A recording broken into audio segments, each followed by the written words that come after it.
est seul en ce monde, oh non, jamais. Si triste soit la ronde, oui, je le sais. Quand les temps sont difficiles, quand l'amour est en exil, tu es là. De l'espoir tu en donnes, oh oui, mon Dieu. Quand le vent tourne à l'automne, devient fiévreux. Quand mon cœur se débat pour trouver un peu de joie, tu es là. Comme un bel ouragan, tu les balayes, ces sentiments maussades qui nous assaillent. Tu n'as jamais oublié le plus petit cœur bafoué. Tu es là, à tout jamais. Seigneur, oui, tu es là.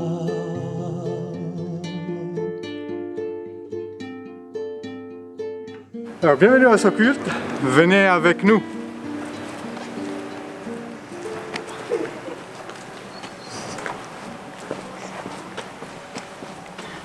Nous avions envie de faire un culte tous ensemble, mais nous ne voulions pas renoncer au culte de dimanche avec la communauté. Alors on avait la seule possibilité de la préenregistrer. Hélas, on n'est pas réussi à être tous ensemble parce qu'un de nos collègues, Fredo, est en arrêt maladie. Je profite d'ailleurs de l'occasion pour le saluer. Salut Fredo. Le thème, c'est qu'est-ce qui va arriver? C'est un peu ce que nous nous posons tous comme question après la pandémie, après toutes ces mesures qui ont été prises, conséquentes. Qu'est-ce qui va arriver? Nous pouvons affronter ce thème de deux façons. L'une, c'est de façon passive, se dire mais qu'est-ce qui va nous tomber dessus? Et puis on interroge les experts qui vont nous expliquer qu'est-ce qui va arriver. Ou bien de façon active, mais qu'est-ce que je rêve comme monde après cette pandémie? J'espère que beaucoup se posent cette question et ont envie de rêver au monde après cette pandémie. Non, ça, ce n'est pas le thème d'aujourd'hui. Aujourd'hui, nous voulons nous concentrer sur ce que dit la Bible. On imagine souvent que la Bible annonce des grandes catastrophes, mais nous oublions que surtout, elle annonce le royaume. Elle annonce un avenir de lumière parce que dans cet avenir, Dieu agit. Et en fait, quand Paul s'adresse aux Romains, aux chrétiens de Rome, et leur parle de ce qui va arriver, il s'exprime dans ces mots. Agissez ainsi d'autant plus que vous savez en quel temps nous sommes. Le moment est venu de vous réveiller de votre sommeil. En effet, le salut est plus près de nous maintenant que quand nous avons cru pour la première fois. La nuit est avancée, le jour approche. Rejetons donc les œuvres qui se font dans l'obscurité et prenons sur nous les armes qui permettent de lutter dans la lumière.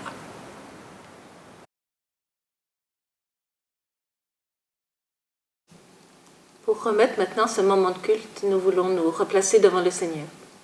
Nous prions.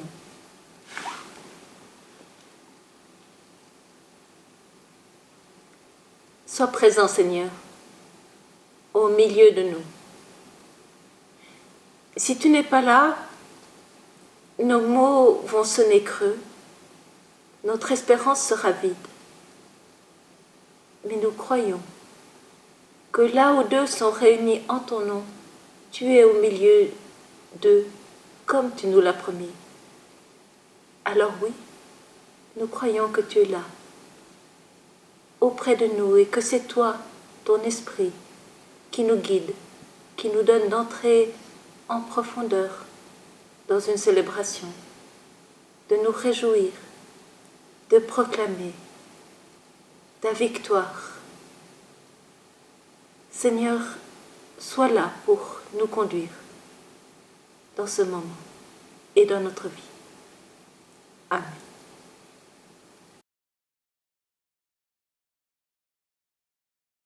Lisons ensemble le psaume 130.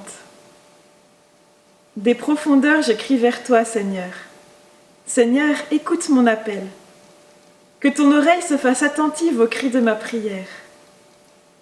Si tu retiens les fautes, Seigneur, Seigneur, qui subsistera? Mais près de toi se trouve le pardon, afin que l'on te craigne. J'espère le Seigneur de toute mon âme. Je l'espère et j'attends sa parole. Mon âme attend le Seigneur, plus qu'un veilleur ne guette l'aurore, plus qu'un veilleur ne guette l'aurore. Attends le Seigneur Israël. Oui, près du Seigneur est l'amour. Près de lui abonde le rachat. C'est lui qui rachètera Israël de toutes ses fautes.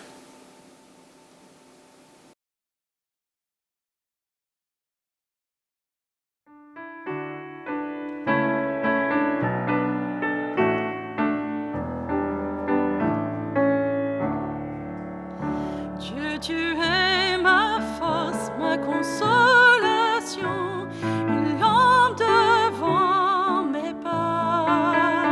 Ta voix a triomphé de l'ouragan, remporté le combat. Tu m'offres chaque jour ton infaillible amour, toi qui as fixé le cours des étoiles. Sois mon encre, sois ma voile.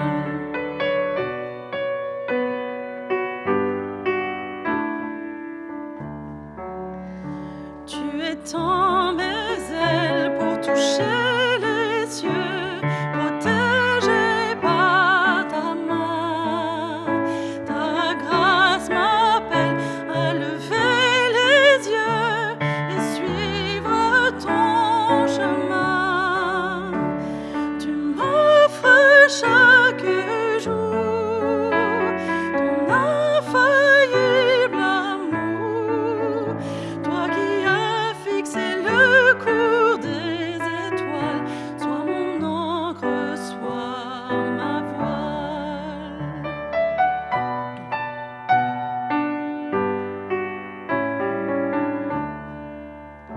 Ta miséricorde coule de la croix, ton sang m'a racheté.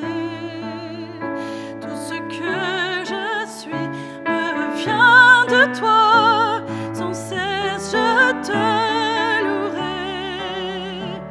Tu m'offres chaque jour ton infaillible amour, toi qui as fixé le cours des étoiles. Sois mon encre, sois ma voile.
paroissien nous a envoyé un article de moine bénédictin, François Cassingena-Trevedi, qui faisait l'analyse suivante.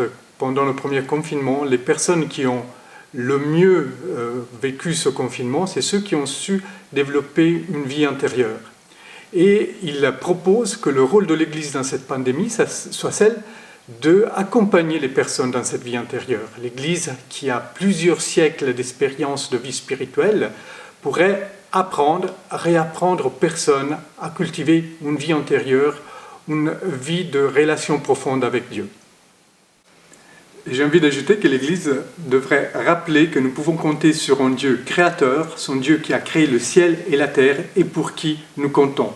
Si on lit la fin du prophète Ésaïe, si on lit certains psaumes, on se rend compte que face aux catastrophes, soit face aux catastrophes individuelles, soit aux catastrophes collectives, même des catastrophes totales, la foi en Dieu qui crée, qui à partir du néant crée la vie, qui à partir des ténèbres crée la lumière, cette foi suscite l'espérance.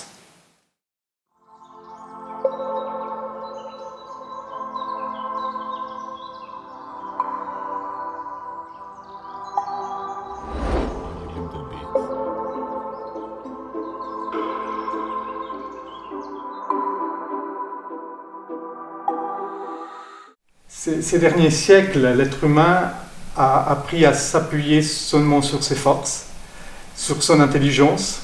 Et c'est vrai que pendant ces derniers siècles, il a fait passablement de progrès. Mais malgré tous ces progrès, un simple virus, une petite bête de rien du tout, a suffi à le mettre KO.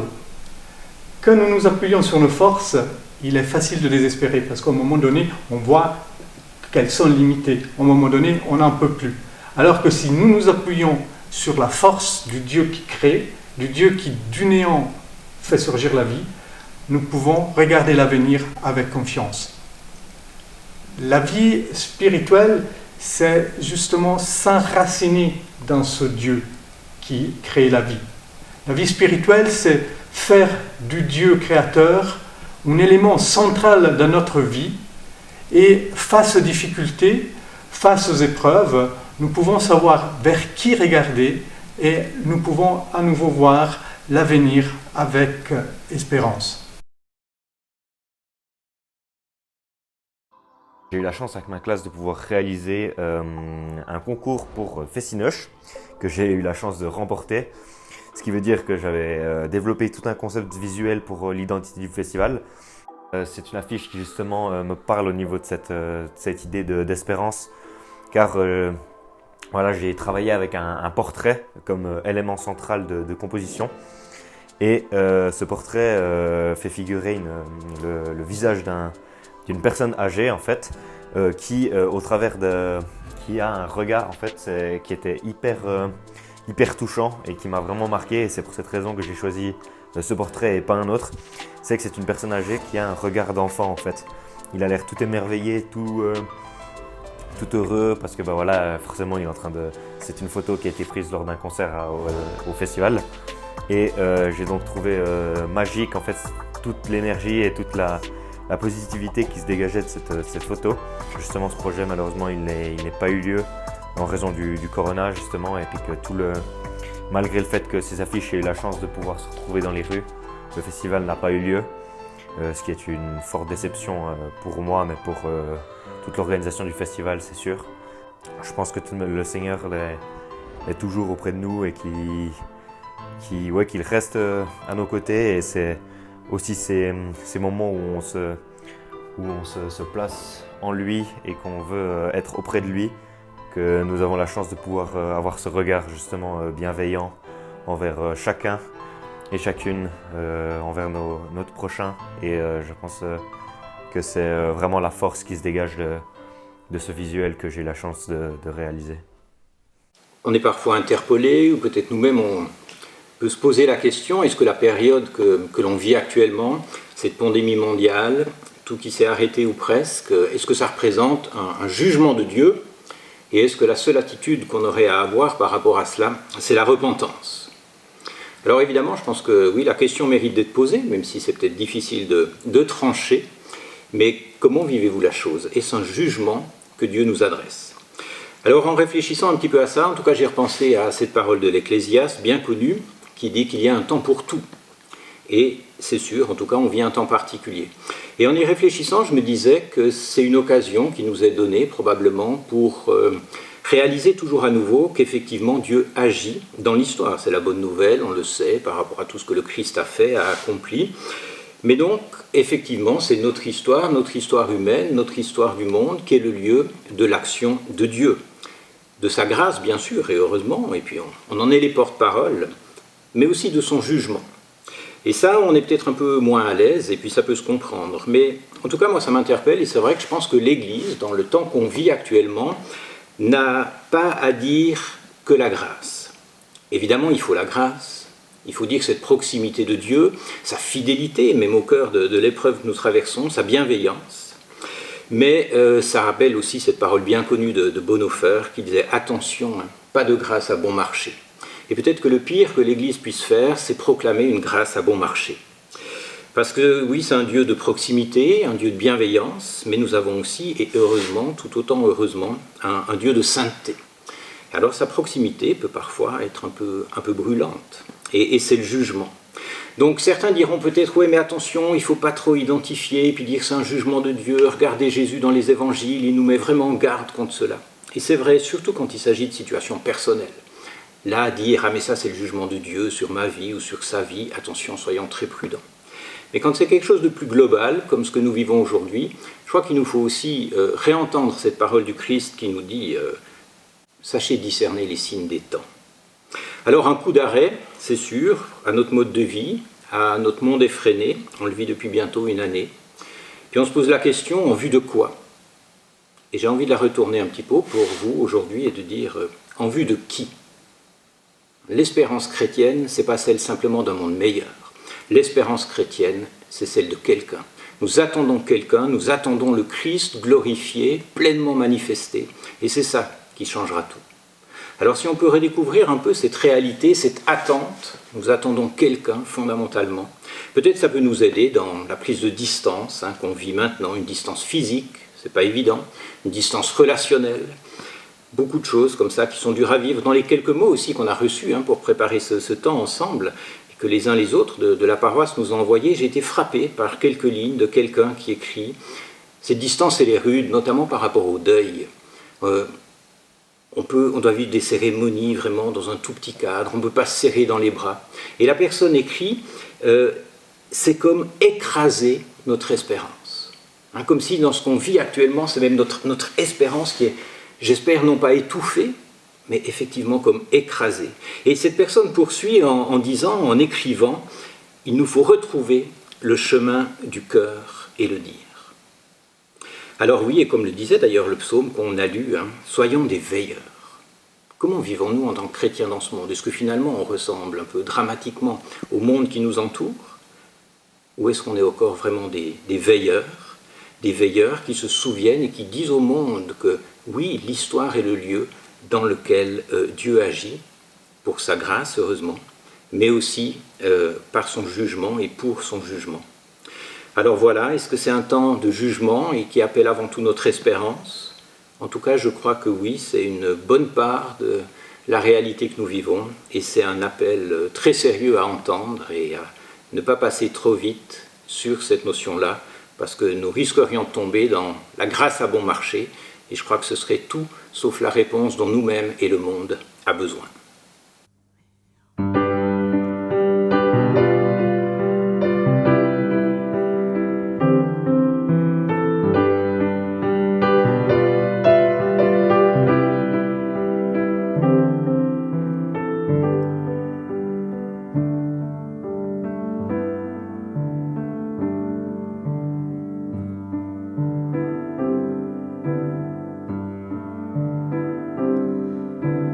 Gloire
réponse que nous avons reçue, nous avons eu cette image de Snoopy qui ouvre une fenêtre sur l'horizon de la vie. J'aime m'immerger dans cette image, devenir un des personnages. Je me suis plongée dans ce dessin, me disant que Charlie et Snoopy étaient assis là depuis longtemps, en silence, plongés dans leur méditation, écoutant le clapotis de l'eau, regardant l'infini, avant de poser ses paroles sur la fragilité de la vie, la finitude humaine, mais aussi la façon de regarder, d'habiter la vie. Un théologien sud-américain disait « Nous ne sommes pas menacés de mort, mais de vie, menacés de résurrection. »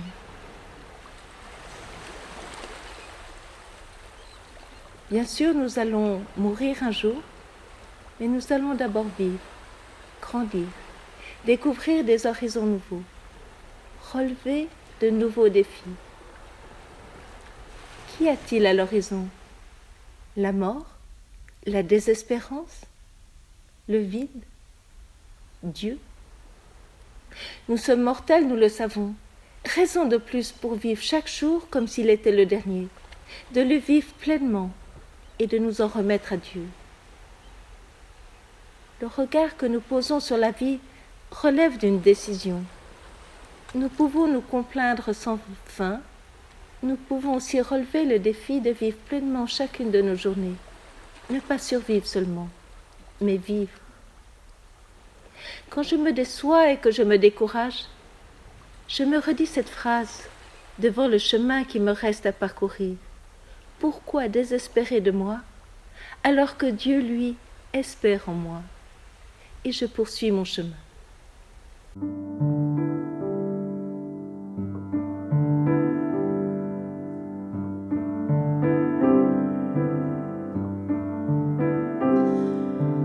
I'll be marching in the kingdom when I lay my burden down. I'll be marching in the kingdom when I lay my burden down.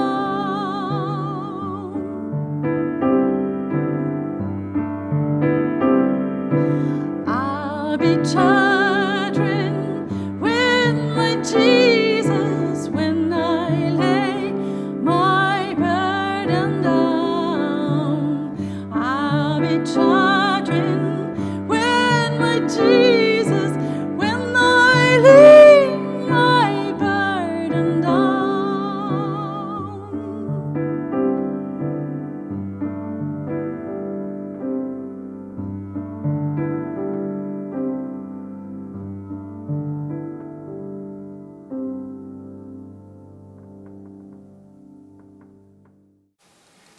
En préparant ce moment, j'ai aussi médité, j'ai été touchée par un des textes qu'on a reçus et qui parlait du deuil et de cette absence d'espérance. Et puis tout d'un coup, je me suis rappelé quelques mots d'un verset biblique, « Espérer contre toute espérance ».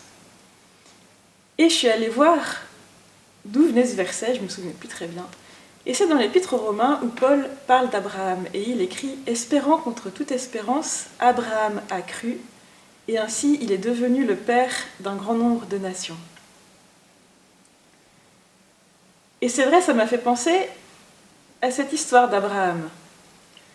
Abraham qui a été appelé par Dieu à tout quitter, quand il avait déjà 75 ans, avec cette promesse d'être père, d'être fécond, d'engendrer un monde.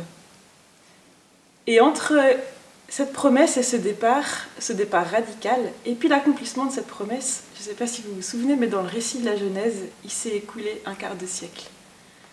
Un quart de siècle d'errance, de difficultés, d'épreuves, et de moments de doute aussi pour Abraham, comme ce moment où il a interpellé Dieu en lui disant « mais je suis vieux, j'ai pas d'héritier », et où Dieu l'a conduit dehors, l'a fait sortir et lui a donné comme seul signe de sa fidélité cette multitude d'étoiles dans le ciel. Et je me suis dit, dans ce temps qu'on traverse aussi, ce temps un peu de désert, ce temps d'épreuve, ça me rappelle que l'espérance, c'est peut-être bien de croire malgré tout que Dieu est fidèle. Dieu agit dans l'histoire, il est maître de notre destin, de ce qui se passe dans le monde. Et il nous conduit quelque part, il nous conduit vers un appel au bonheur. Alors l'église de demain, l'église de l'après-Covid, je ne sais pas à quoi elle ressemblera. Je me dis parfois que c'est un peu inquiétant, que les liens communautaires ont l'air de se détendre. Comment est-ce qu'on pourra les retrouver un lien qui passera peut-être d'ailleurs par des choses différentes que ce qu'on a connu jusqu'à présent. Ça, je ne le sais pas.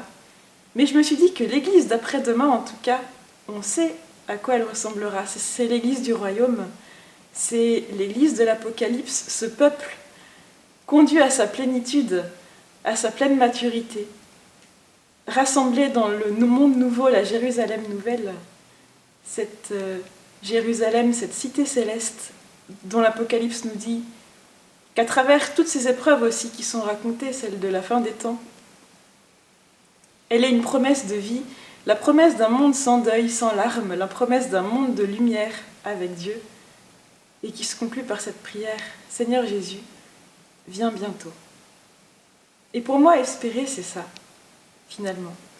C'est s'unir à cette prière de l'Église, tendue vers un but, Seigneur, viens bientôt.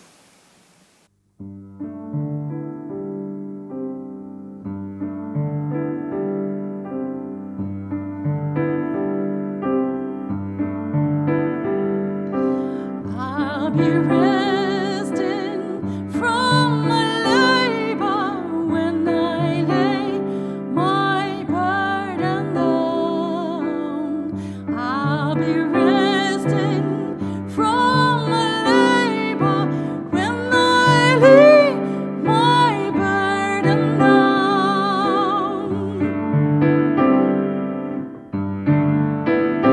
Oh, glory, glory, hallelujah, when I lay my burden down. Glory, glory, hallelujah, when I lay my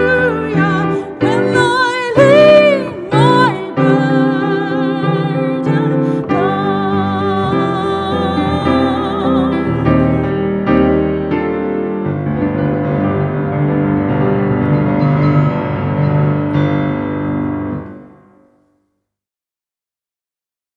Maintenant, prendre un moment pour la porter dans la prière, les uns avec les autres et les uns pour les autres.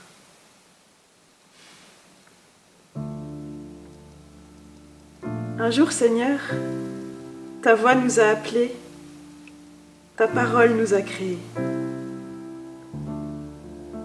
Fais de nous des hommes nouveaux, des femmes nouvelles, des frères et sœurs plus solidaires, pour être germe d'espérance pour le monde.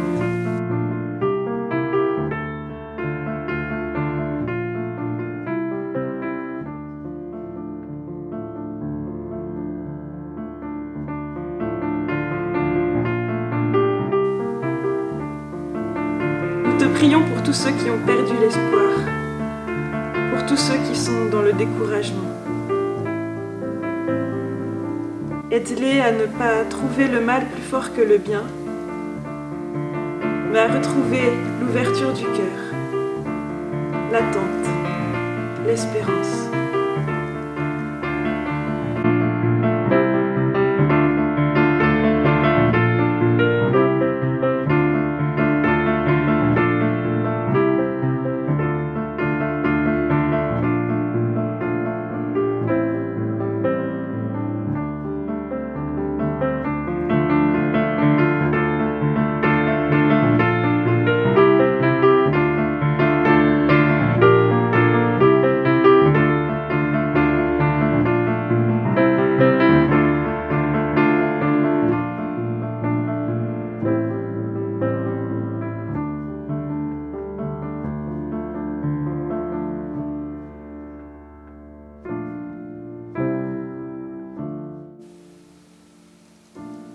Que ton Église aide tous ceux autour de nous qui cherchent des gestes d'espérance, qui cherchent une vie authentique en profondeur.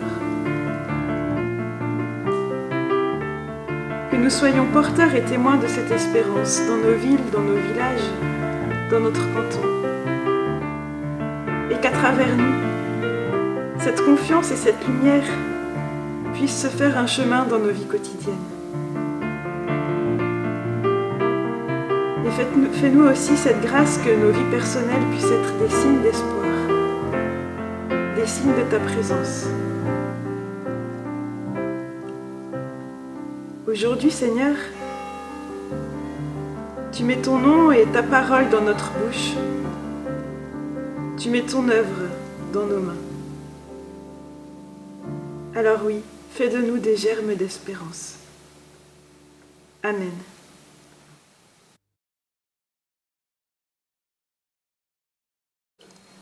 Et que le Dieu trois fois saint, le Père, le Fils et le Saint-Esprit, vous bénisse et vous garde, qu'il nous conduise dans l'espérance, dans la lumière, dans sa paix, par sa grâce. Amen.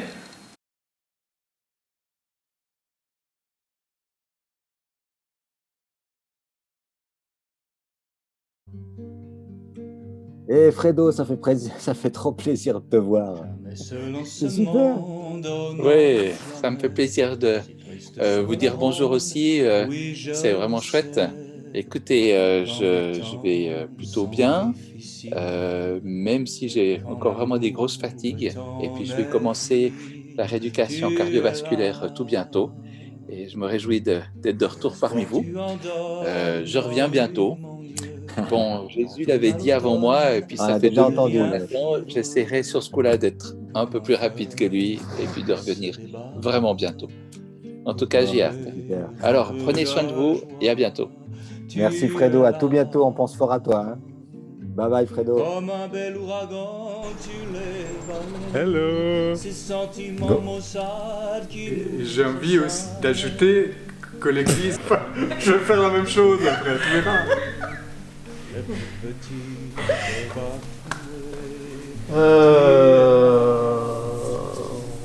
C'est un bon début, ça. Mais ça, c'est ce qui... C'est pas tout à fait ce qui... C'est ce qui... Oh, purée. Et j'aurais envie d'ajouter que l'Église devrait aussi rappeler l'existence dont Dieu reste. Go. J'ai envie de rappeler que l'Église